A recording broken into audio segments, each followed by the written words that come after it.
At this point, the entire Muskegon County is rallying together with the 4 teams in.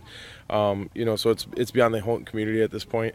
I am an assistant principal at Mona Shores Middle School, and even that building is cheering for us just as loud and proud as they are for their own team. So Muskegon County is drawn together on this whole thing. How about here? Can you describe what the vibe's been like in a place that's really, obviously never been this far at all? And that's the thing with this community is football-wise we haven't been this far.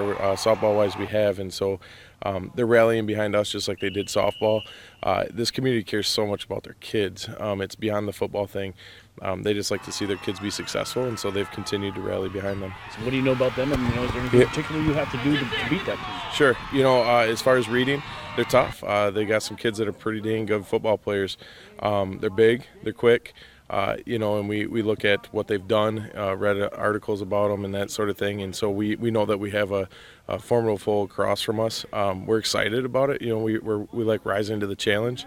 We talk about this wave that the community is on with us, and we've kind of changed that to more of a mountain feel. We're constantly rising, and we look again to rise to this challenge. We got to play just as well as we have the last 3 weeks, and if we do that and we take care of the football, we'll be okay. It's such an emotional game, and sometimes your job is to get the guys fired up. At this point, does it sometimes get to where you have to keep their emotions a little more in check because of how big it is? We've talked about that. How do we keep things in check and make sure that the focus is in the right area? We haven't had to reel them back. We haven't had to push them into the fight neither. Our boys have done a really good job of responding to what we're expecting of them.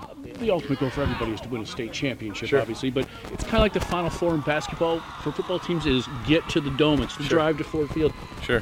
What does it feel like? And for everybody, you're one step away from that now. It's great to be in the position that we're at. We're very happy with where we are, but we're not satisfied. We've talked about that, and we not only want to get to Ford Field, but we also want to be able to win it all. We've put ourselves in a position. We feel like we've been given a second chance for a reason by skating into the playoffs the way that we did. So we're here to try to take care of that.